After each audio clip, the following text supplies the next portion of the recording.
the Methodist churches in Portsmouth started to see slow decline. They saw a decline in membership, they saw a decline in ministries, but it so happened that three of them would meet on a regular basis for coffee. Ed Groff, pastor of First United Methodist, and Dylan Stoss, pastor of Wesley United Methodist. Eventually, Richard Thomas, pastor of Franklin Avenue United Methodist, would also join them. And they met weekly for coffee in downtown Portsmouth at Patsy's. So they started to dream and say, what if we had one strong Methodist church in town where we combined all of our resources and our membership, and these times that they would meet for coffee, when they would vision cast, when they would talk with each other, turned into meetings where they started to cast this vision for the merger to a team of lay folks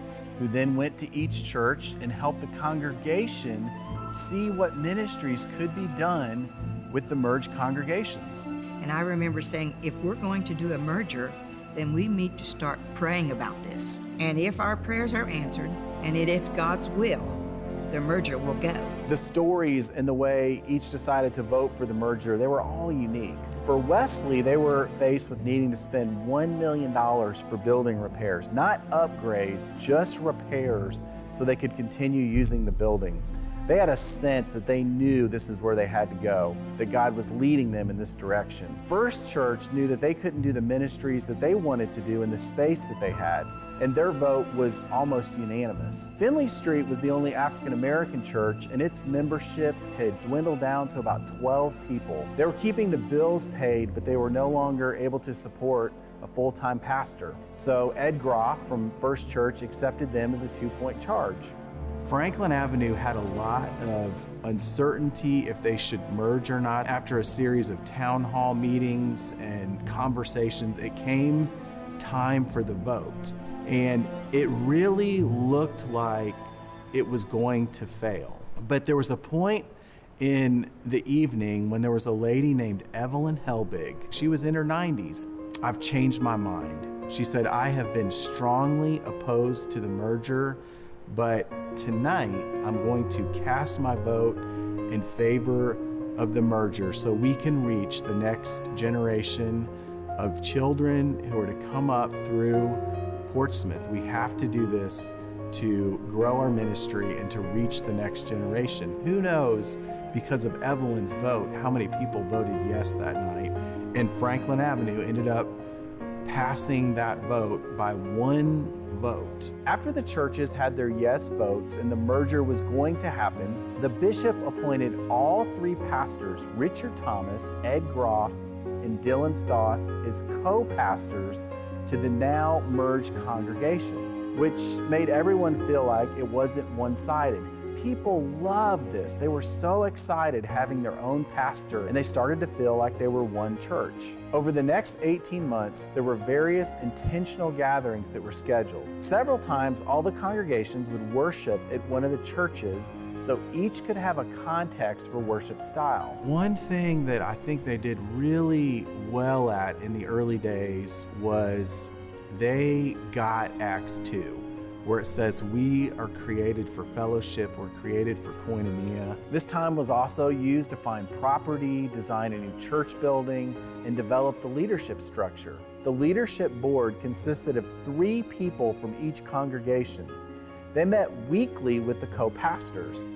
The other committees were also comprised of members from each congregation. In January 2002, they moved into the Wesley United Methodist Church building and sold the other buildings. Right across the street, they could see the new Cornerstone church facility being built. In a merger, it's difficult for churches to leave their buildings. And one thing that the leadership strategically did was to bring things, items from each building. And today there's a bell tower that has the cornerstones from the 4 different merged churches. So it was decided to name the new congregation Cornerstone United Methodist Church. In July 1st, 2003, it was time to move into the new church facility and receive the new pastor, Clark Hess. As the new pastor coming in here in July of 2012, it was definitely a blessing to walk in on the tail end of the last capital campaign and see a payoff of the mortgage. But then we've got lots of new folks coming and lots of new programs and lots of new activity. So I think that today we're in a very strong position. And one way that we have reached out is through the Rejoicing in Recovery program. We have a large community of addiction here, and many of those people come to our program, and they are being baptized, they're being saved. We have food pantry in here that utilize that big space, and unfortunately you see a big line out whenever we do that, but we didn't have a space to do. We couldn't have done that in any other of the buildings. We just didn't have the space. We couldn't have pulled that off. And there will be 800 to 1,000 people in our gym, basketball, cheerleaders, having fun, grandparents sitting about watching their grandkids, parents watching their kids play. It does say something for Christians that we decided to come together. It's because of the courage of hundreds of people that we look ahead, and Cornerstone, as we look at the future, believes that we are strategically placed to transform this community and transform Portsmouth.